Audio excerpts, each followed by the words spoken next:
Hello, good morning. This is Amy Blue again, trying to talk to you a little bit about part of Trauma and Recovery from Judith Herman, particularly that introductory section, pages 1 through 4.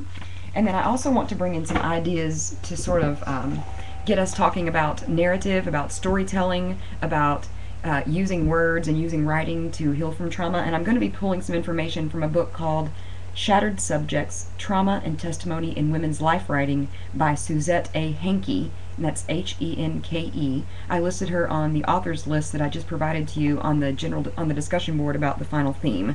So if you're interested in the theme of storytelling or narrative, then you might want to consider checking this out and reading just the introductory chapter. A lot of the rest of the book goes into detail about very specific texts, novels, autobiographies, and things like that. But a lot of the introductory chapter just talks about the ways that we read trauma narratives and what we're looking for when we read trauma narratives and what they are and things like that. I'm going to go over a little bit of that introduction in this video as it applies to that introductory section of Judith Herman's Trauma and Recovery. So let's start with Suzette Henke's book, and I'm going to talk you through a little bit of her idea called Scriptotherapy. And Scriptotherapy is Scripto therapy, Scriptotherapy. And it's a type of therapy that is being used in a lot of psychiatric centers, wellness centers, rape crisis centers, and a lot of social workers use this type of therapy, but I've also seen psychiatrists, psychologists, and counselors use this type of therapy as well. Scriptotherapy is exactly kind of how it sounds. The word script means to write or to engrave or to inscribe, and then therapy is a way to feel better, a way to heal, a way to get better. And Suzette Henke's idea of scriptotherapy is based in Freud's initial idea of talking therapy. And so if you've read anything about Freud, or if you watch the video about Freud, or even Herman introduces the ideas that Freud put forth in her first chapter, you know that Freud implemented a modality called the talking cure. And he found out that if women were just given the opportunity to talk and to be listened to, that they could work out a lot of their traumatic impulses and poor decision-making skills and all of the symptoms and effects of trauma. They could work those out simply through talking. And so Suzette Henke takes that to the page, and she calls it scriptotherapy. And it's like, if Freud's is called the writing or the talking cure, then Suzette Henke's would be called the writing cure. And so without further ado and more rambling from me, let me just go ahead and use her own words. She says, in December of 1985, she delivered a paper sketching a tentative paradigm for scriptotherapy. And she defines that as the process of writing out and writing through traumatic experience in the mode of therapeutic reenactment.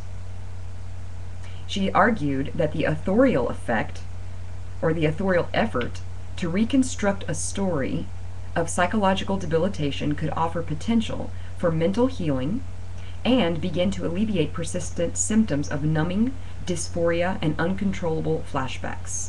Autobiography could so effectively mimic the scene of psychoanalysis that life writing might provide a therapeutic alternatives for victims of severe anxiety and, more seriously, of post-traumatic stress disorder. And she lists several different authors in her text that talk a little bit about life writing and scriptotherapy and the talking cure, and I've listed those in your discussion and on the discussion board about the final theme. She says there's all kinds of stuff that she says about traumatic experiences.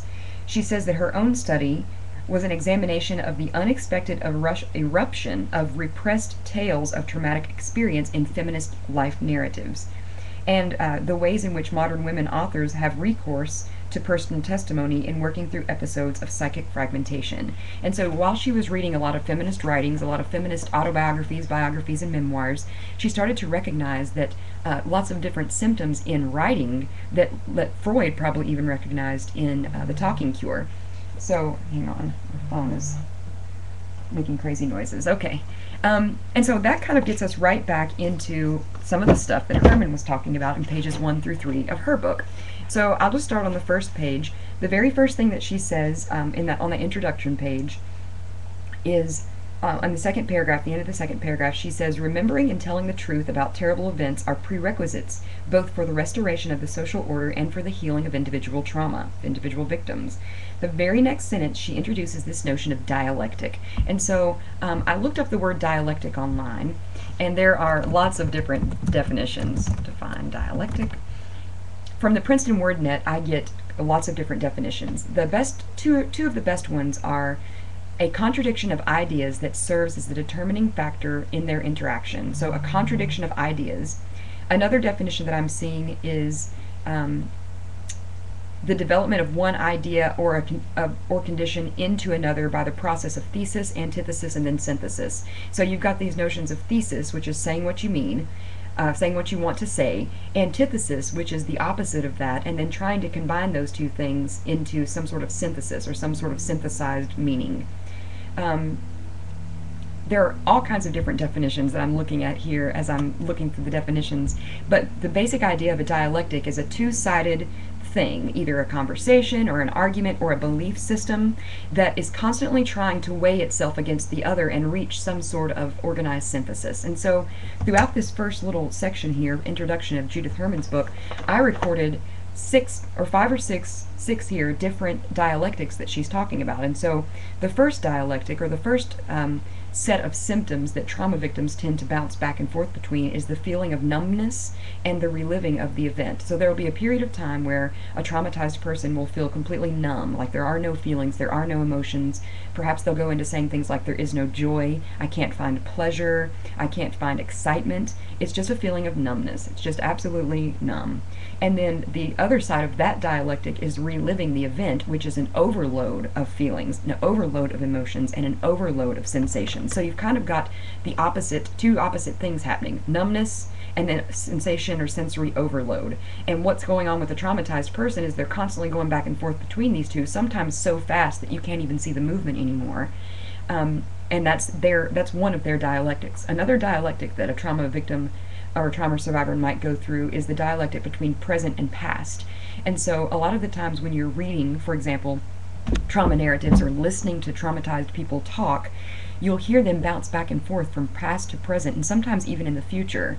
And this is another dialectic. It's a going back between the past and the present in order to try to reach some sort of understanding of what actually happened. A third dialectic that she talks about in her introductory chapter is between the individual and society. And you saw that whenever you read her 3 steps in how to recover from trauma.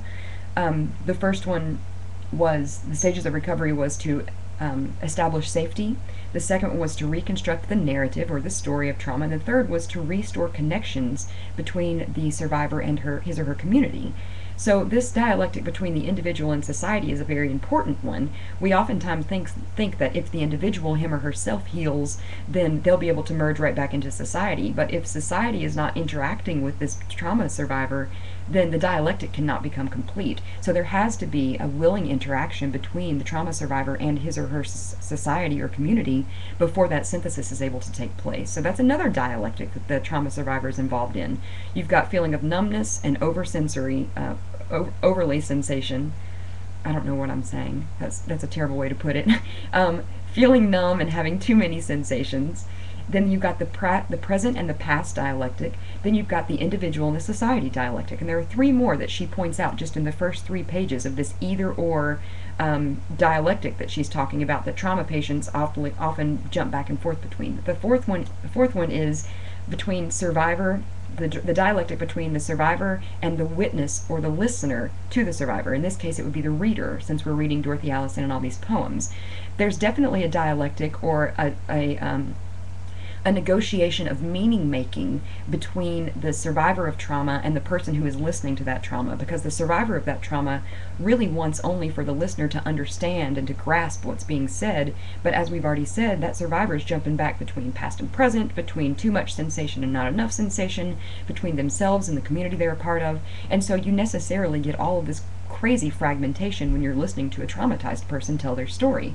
Sometimes you think this doesn't make any sense, they're jumping all over the place, but there has to be a negotiation of that meaning between the individual and his society, or between the survivor and her listener, in order for meaning to be made.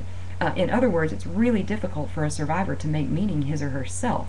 That person needs to be in negotiation with someone outside of him or herself, and that's why writing becomes a really cool way to recover from trauma, because in a way, just putting it down on paper allows you to come back and be your own witness or be your own reader.